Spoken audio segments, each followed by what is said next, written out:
One of the biggest dilemmas that I've personally faced in my pursuit of growing my presence online while building a business has been my desire and passions around many other things and feeling like I would limit myself when showing up in my lane.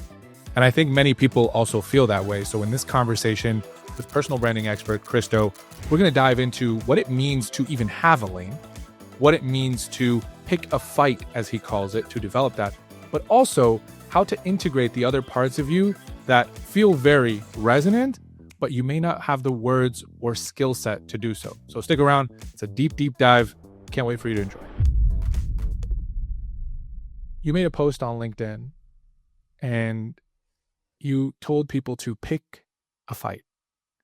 And I think if people didn't read the whole thing, they would assume like, oh, I'm supposed to just go out here and absolutely just dog something or be like a rebel without a cause or whatnot. I'd love for you to expand for us where that notion came from for you. Pick a fight. And why is that so important when it comes to showing up online?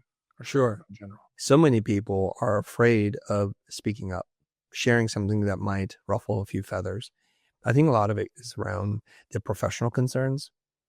They're afraid if they say something, then they'll lose a client or lose a potential client, or it could be divisive. And I'm not trying to be divisive, but I got to speak my truth into the universe. I think I stand with the people that reacted to having professional concerns to picking a fight. Sure. Because hearing this right now from you, what's coming alive for me is, for what? Why even do this? How does this connect to me building a brand online that then allows me to serve in the areas that I want to serve? How does this connect to my business? Does it always have to connect to my business? What are the ramifications of this, particularly after things that have happened recently, when you see people are losing their jobs by making comments about their so-called truth, whether it be, without getting overly political, Charlie or Palestine or, Trump or all these other things. And then they're coming back online and saying, oh my God, I just lost my job. Yeah. So I'm curious, where's the line here when this is necessary, when it's not? And is it even necessary at all when it comes to the professional concern around it? Sorry to interrupt the episode. I want to let you know that I'm starting this community where we're going to help people just like you, experts, authors, and coaches to develop your personal brand. It's called Content Lab. So for more information on that, just check out the links in the description. Now back to our show. Let's dismantle that question one part at a time. It's a lot, huh? Why write anything? What is the point of writing? Whether it's in your journal, for an article, or for social media. Why write, Mo? Are you asking me? Yeah, I'm asking you. Yeah. What's the point of writing? I mean, for me personally, I feel like I have a message inside of me that just has to come out. That's just me personally. Okay. And I have a fundamental belief that there's somebody out there that can only be liberated by hearing it from me specifically, even if me and other people are saying the same thing. Okay. That's where I personally stand. Is there a higher calling then? For me, yes. I feel like I'm connected to the divine, and through me, something is being transmitted. Okay. All right. Sorry about that. All right. I see it. So we write because we have something stirring in our soul, and I would consider it art.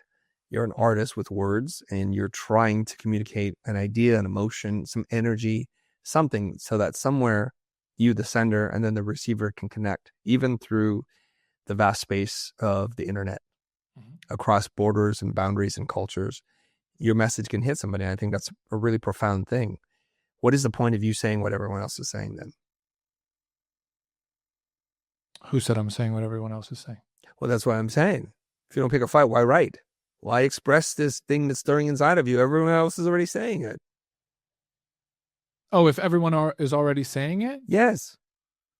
For me personally, it's because it's alive inside of me. It's my truth. It's what I want to say about. Okay. Do you believe the internet to be pretty noisy? Oh, for sure. Yeah.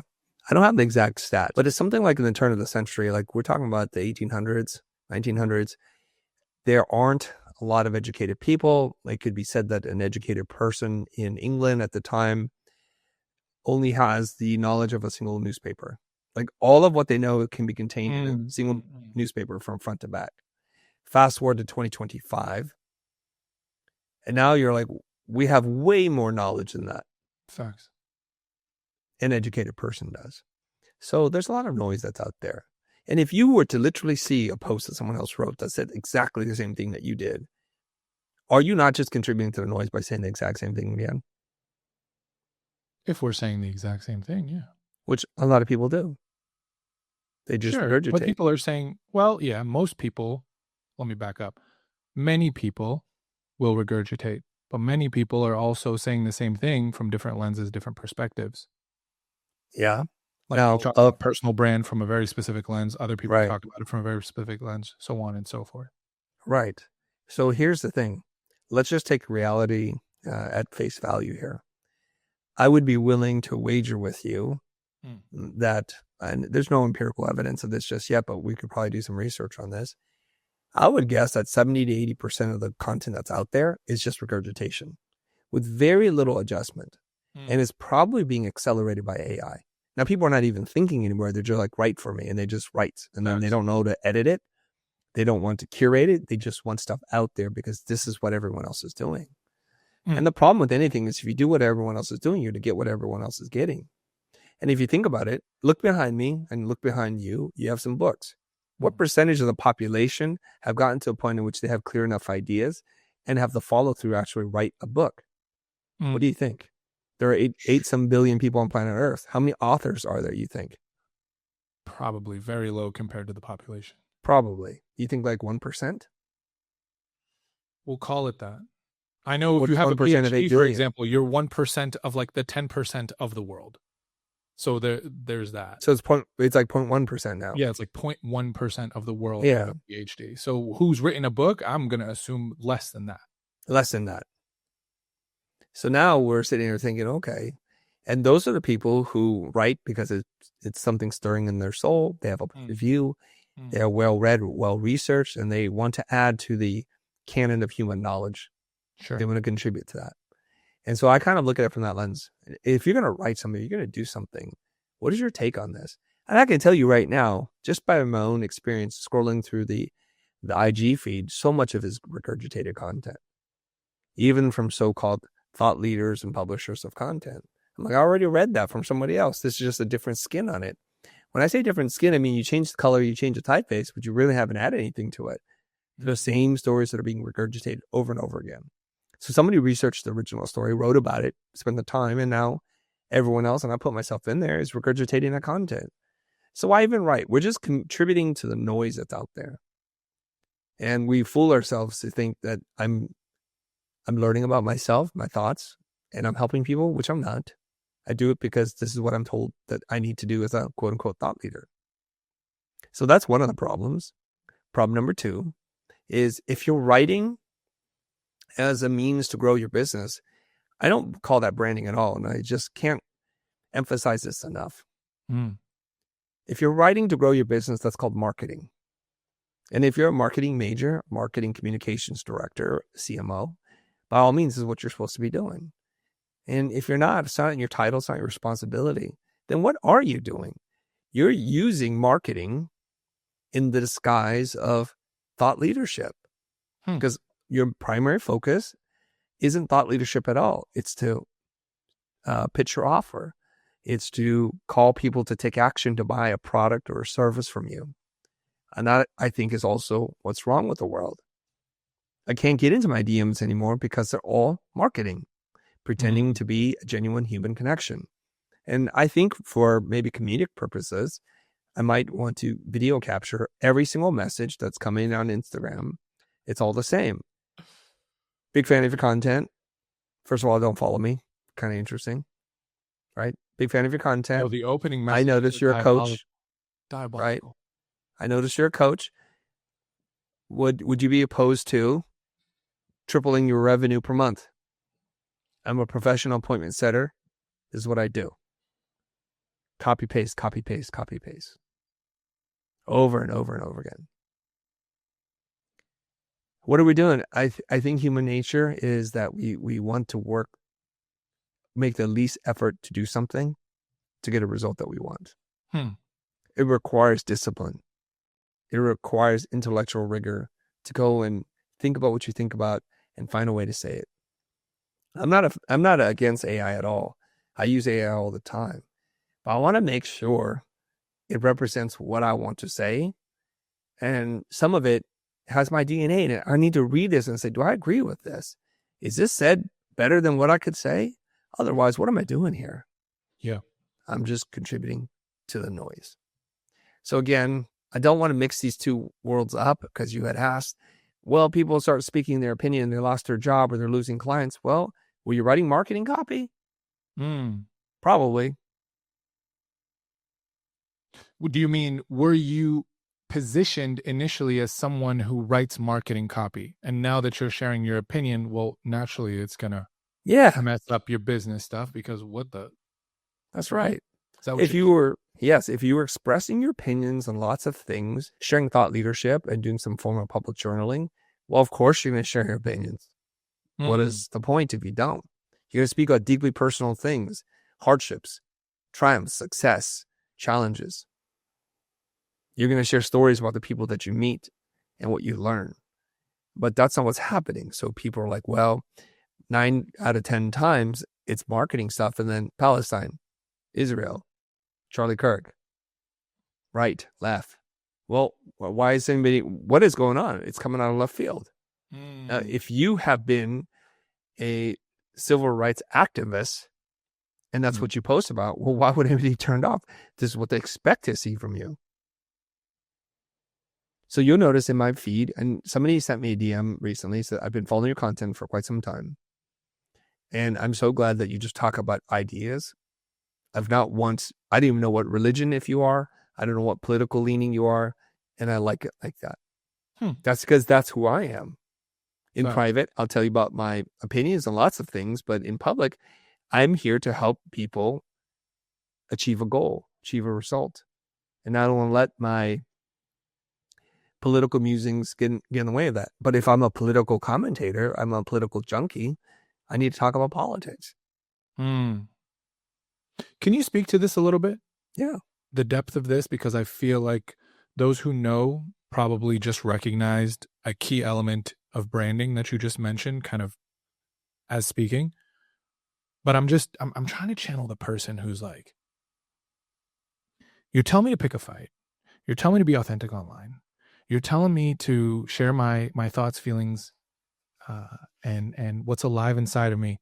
But then you just said, well, yeah, but I am someone who is here to serve somebody on my platform. Therefore, I'm selective on what I share. So, like, I hate to say it, for me, even hearing this, it just feels like two conflicting ideas. Yeah. And maybe I'm understanding it because it's like, be authentic, share yourself. So like, and then when I do it, it's like, oh, wait, hold on. You're supposed to be pretty, palatable, man. Like, accepting all this kind of stuff. So can you speak to that? I don't even know if I'm making sense, but that's what's coming to me right now. No, it's making sense.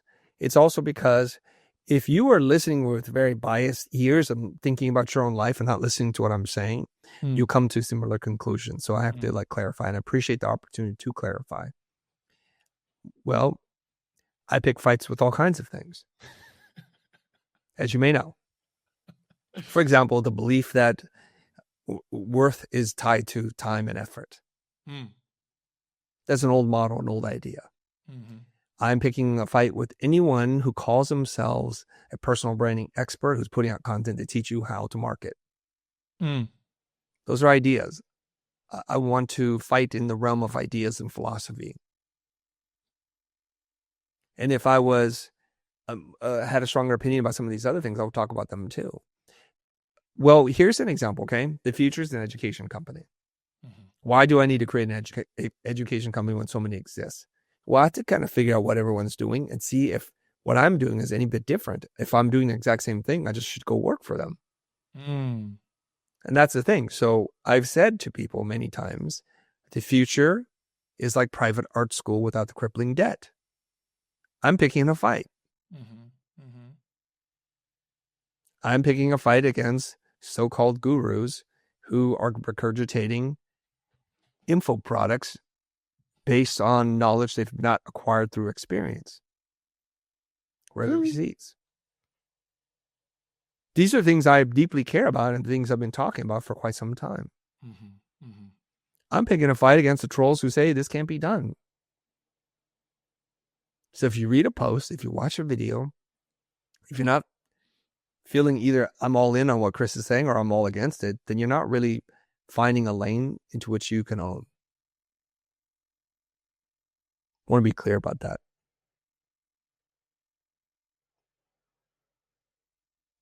And you know what we don't need? We don't need a lot of reckless opinions being thrown out there. Every time a logo comes up, a rebrand, 99.9% of the amateur designers start speaking up. Notice very few professional designers say, I hate this is stupid, why don't they just go with that? That's very true. Now that you say that out loud, the thought leaders of the design space, the ones actually doing the work, are never coming out, and very rarely, unless it's like astronomically a fail or a win, and then they'll speak on it.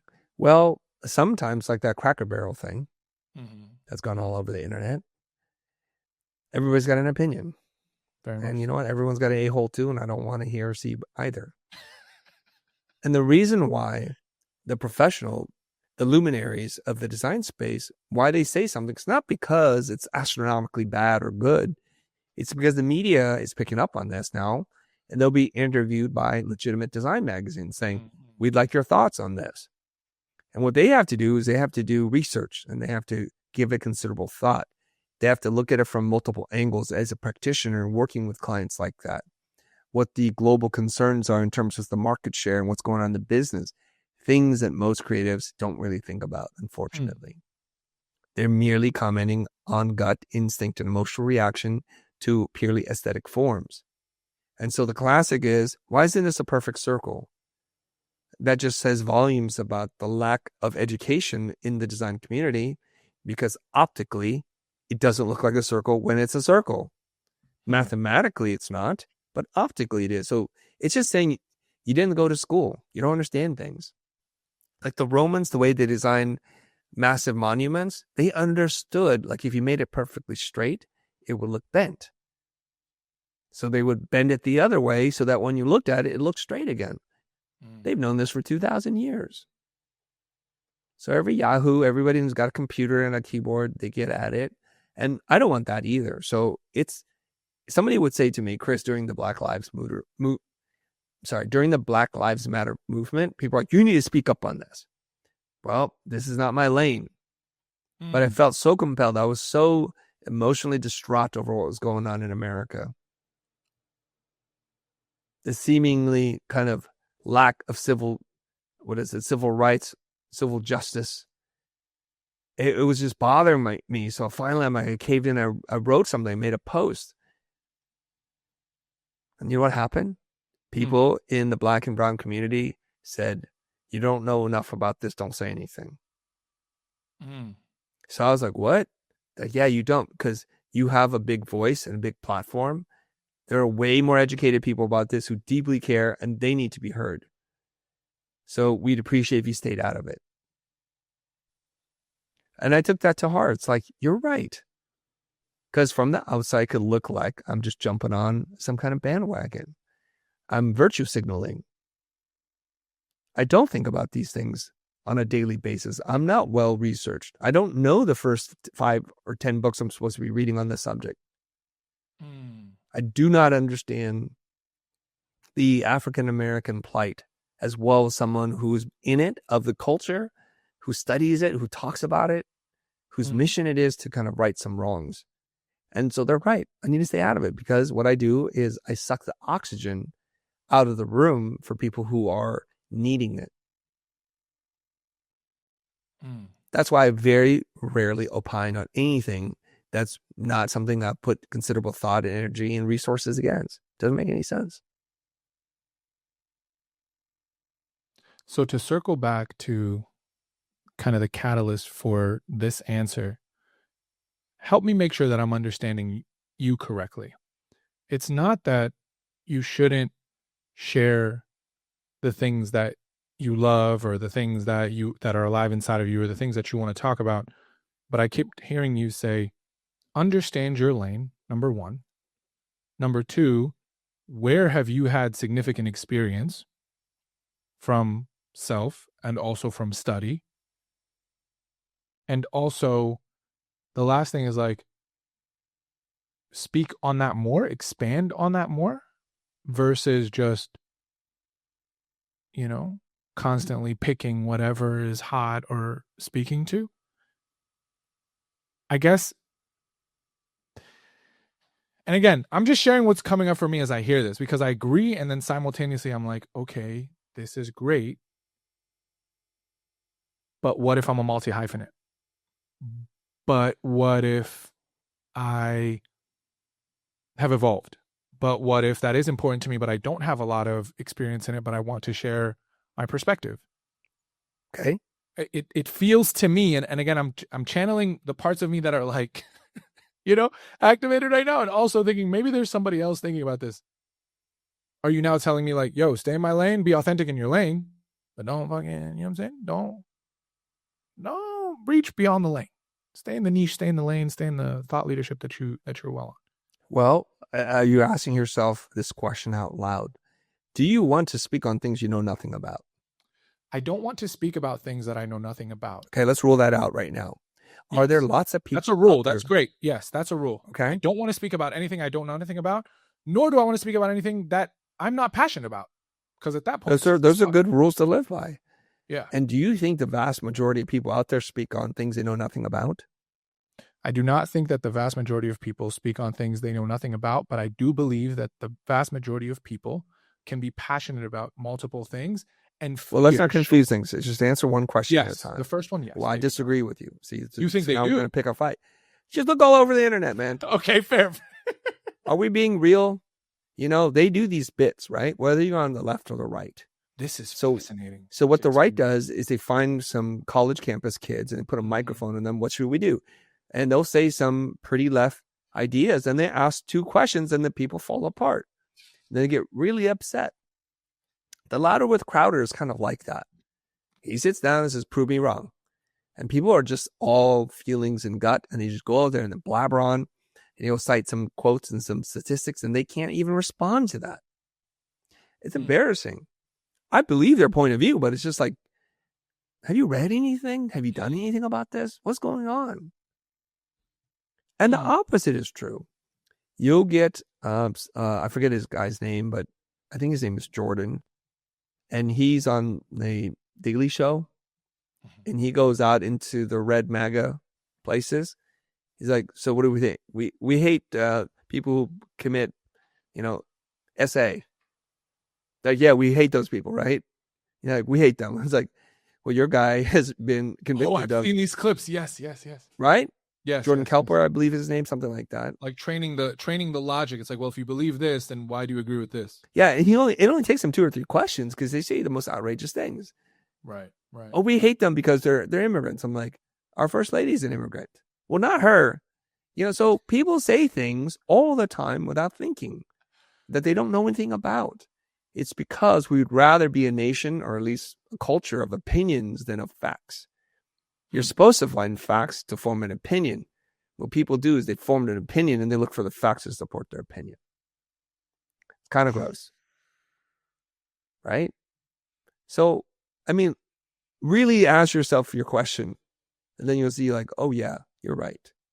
I guess in real time, I'm realizing my own bias. And this has to do with training and just why I align with you, for example. Is like, I'm okay with saying I don't know.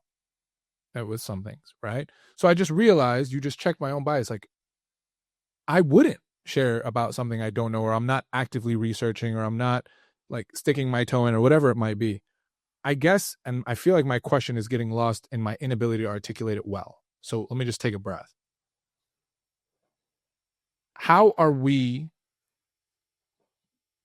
to combat the feeling of being authentic while feeling pressured to be in a lane? I feel like the two go against each other from how I'm hearing from you right now. Not at all. It's because, speak to that again. Speak to yeah. That.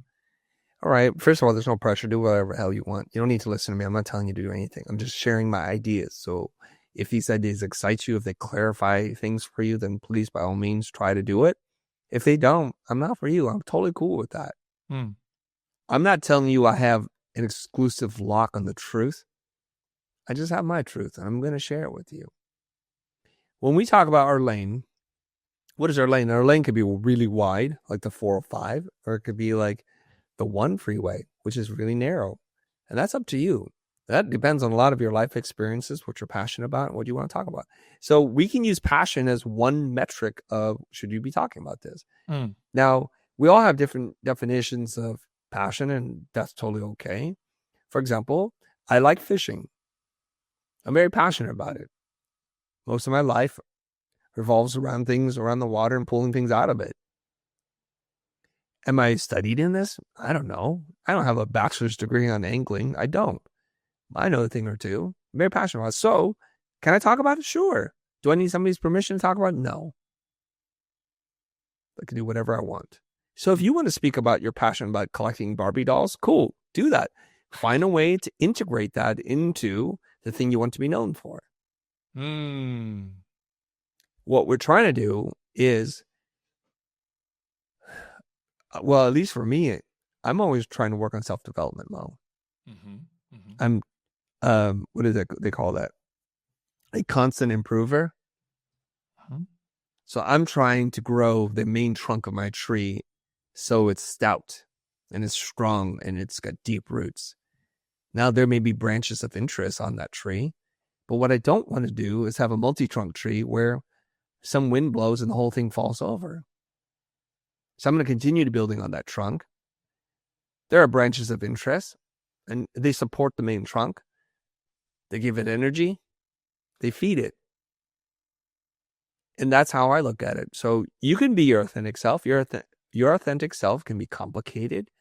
It can be very nuanced, multicultural, very layered, multifaceted. It's entirely up to you.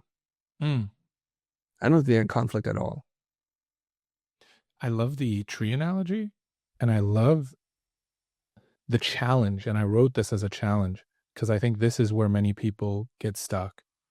Try to integrate it into what you want to be known for. I think there's two elements of stuckness here. I think many people don't know what they want to be known for, and then they equate that into limitation or niching or a lack of freedom. Then the other thing is maybe they do have something that they want to be known for, and they're even very clear about that. They have a desire to integrate, similar to you, fishing, but they don't know how. They don't know how to integrate it in a way that moves their body of work forward around what they want to be known for. I don't want to make this a conversation about like finding oneself and what you want to be known for. I'd love for you to speak to the second half. If I know what I want to be known for, and there's other things that are leaves of this bigger tree, but I don't know how to integrate them, how might one do that? Or what does one have to begin learning to do that effectively? All right. I want to talk about something slightly different first because it just occurred to me. By all means. You know, a shark, let's say a great white swimming through the ocean, it eats things. And then there's like a little leftover stuff stuck on his body. So there's these little sucker fish that are forming a symbiotic relationship with the shark. The shark's cool with them because what they do is they clean off all the little bits. That's symbiotic. They support each other. The shark does the killing. The little sucker fishes, they keep them clean. Now, you also see these ones where there's a bird or a squirrel or something, and it's got like these parasites burrowed into its face, and they pull them out. Have you seen these videos? Not with the bird or the squirrel. Okay. It's a parasitic relationship. That means for one organism to survive, the other one will perish. Okay? You can look at your interests like this. You're the organism supporting everything. If you find things that are side hustles or passions or other things, ask yourself, is it symbiotic? Do they support each other, or is it parasitic? Because when you start to dilute your attention and your resources and your energy, the shark doesn't live and the suckerfish doesn't live. It becomes like the other one. They don't live well. And you can see, as far as I can tell, the main animal is suffering. And when they pull these bugs out, these like flies that burrow into their bodies, they're feeding off the main system, and they eventually kill the host, which could lead to its own death. But it ain't good. It's not good. I think you partially answered my question. Ground this in an example that you've literally gone through for your own thought leadership, personal brand, this parasitic, symbiotic filter that you're using. Yeah. Just ground it a little bit. Sure. The complexity of life is such that sometimes you're really into other interests because you're multi-hyphenate and you can't find the way that they integrate. And that's totally okay, because as long as you have the energy to do your main thing, all is good. It's when it distracts from that, when your business is going sideways, when you're working 80 hours a week and you're becoming a stranger to your own family, that's clearly parasitic relationship. So for me, I studied graphic design. I built my career on graphic design. I'm also interested in mixed martial arts. So I'll watch MMA on the weekends. I'll go to fights. I can manage that. And eventually what happens is we wind up doing promos for Spike TV for the Ultimate Fighter TV show for many seasons. Well, guess what? Those two things found a way to come together. Okay. On the side, I get business coaching for 13 years. I'm learning about business concepts, about pricing, negotiation, how to manage people, the delegation of work, the value of time. And that helps to support my main business, which is I run a creative agency. The relationship is very clear. Yes. But there's a third branch to this tree that we don't see until much, much later. Excuse me. The third branch of this tree is all of a sudden one day in 2014, I start making content on YouTube, where now I'm a YouTuber, for lack of a better term.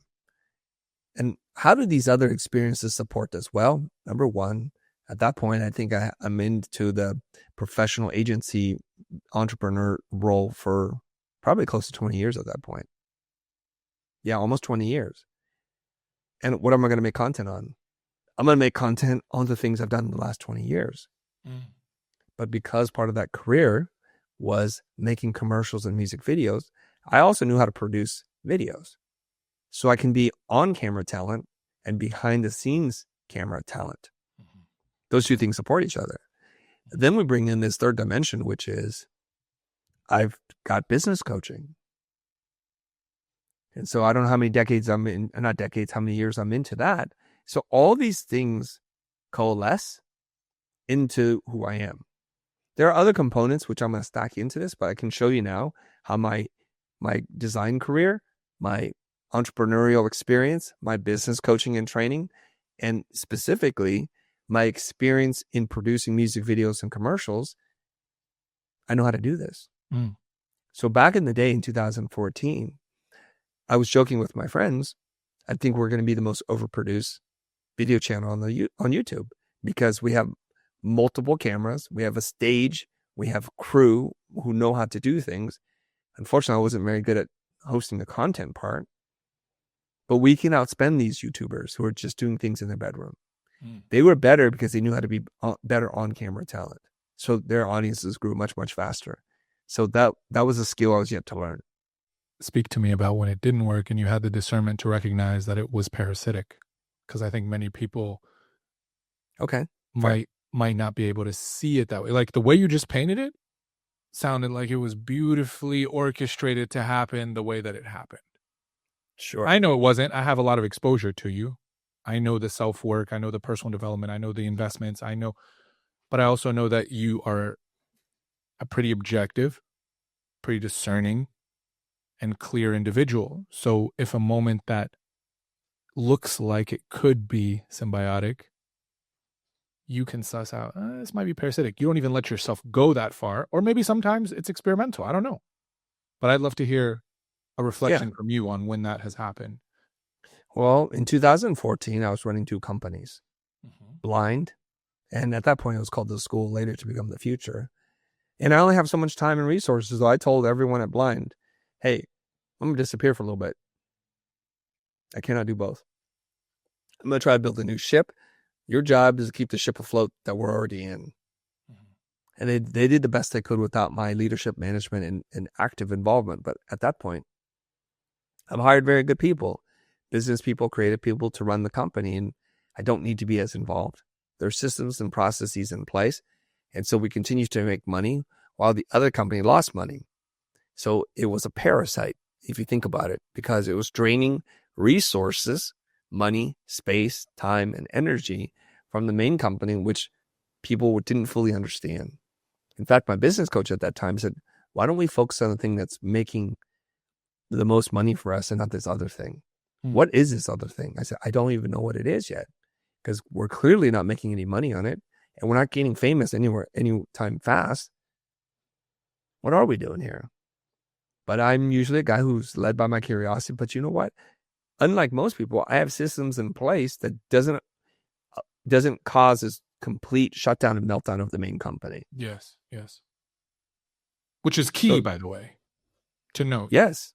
It's key, because at that point, you're able to allocate bandwidth. You're able to take risk in a way that doesn't fry you and fry the main thing. Yeah. So I reappear, reemerge when necessary. Otherwise, I was going back in the lab, cooking up content, trying to figure out how to do this thing called YouTube. And if you remember, 2014 to about 2018, when we're still figuring stuff out, there were very few professional people who were doing what we're doing. They're mostly amateurs who love this idea that they could be famous and they can celebrate their talent and share it online. This is like OG YouTubers.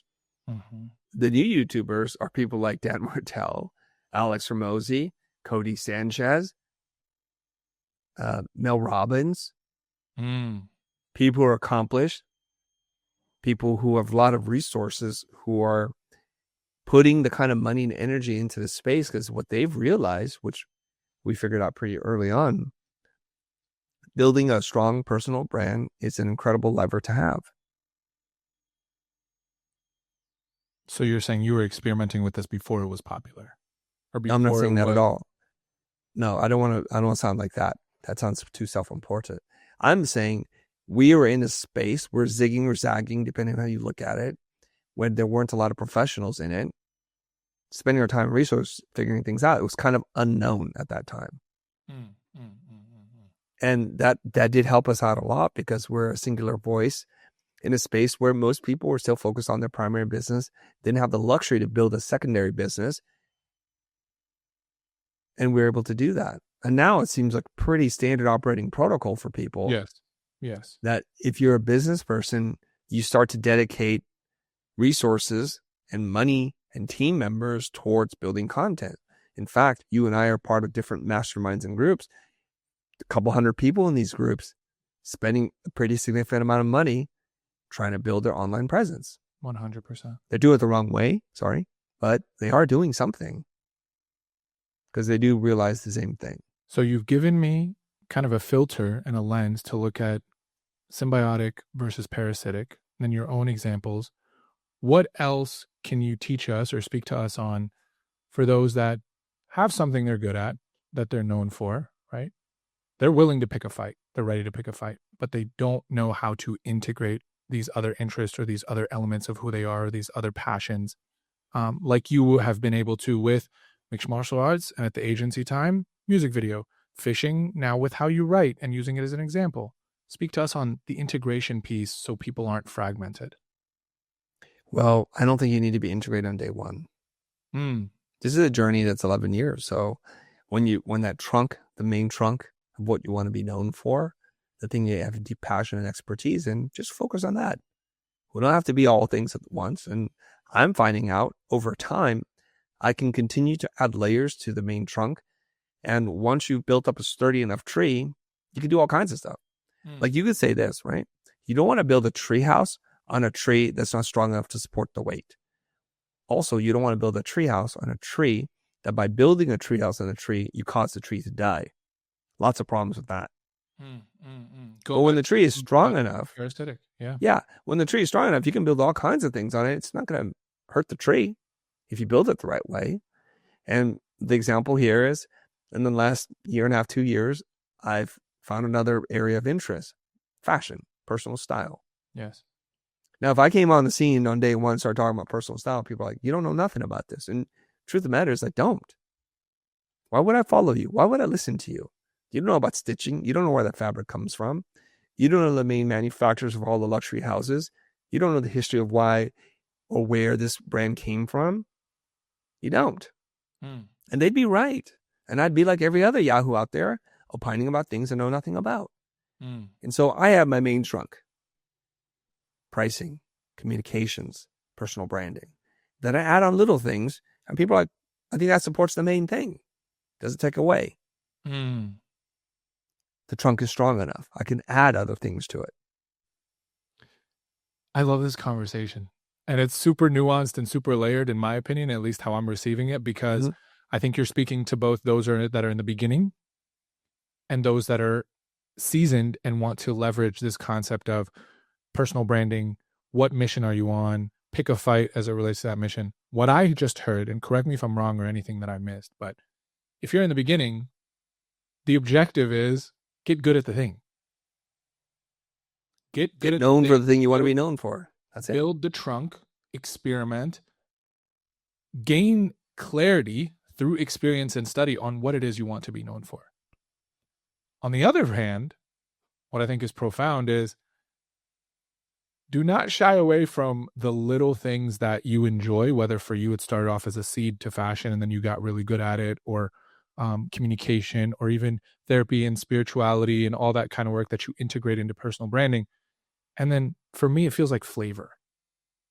I think you just gave a lot of people permission, is for those that are later in their career and wanting to add these things into their world of what they're known for. Because I think what happens for many of these people is they're like, well, I can't do that, or I can't speak on that, or I can't bring that in because it just will never work. So what I just heard is you gave them permission in a way that feels digestible, at least. Great. I mean, I don't think any of us should be asking for permission to do anything. Do whatever makes your heart happy. As long as you don't hurt anybody, do whatever makes your heart happy. This is what makes me happy. So I think I saw a piece earlier prior to our conversation about why they did this experiment in Japan. For teachers, they banned the word good. So you couldn't say good morning. You couldn't say good job, good work. So they would just have to describe things for the way they are. That was a blue project. That was a red project. That was a green project, objectively. And what they realized something is, over a very short period of time, I think it was a month or two, the students had deeper conversations with each other. Arguments lasted shorter. They had greater confidence in speaking and doing things because they remove an external validating force from their lives. They learned to look inward for their own validation. Kind of fascinating. So it's like, I don't want to give anybody permission to do anything. Do whatever you want. If you want me to give you permission, I will.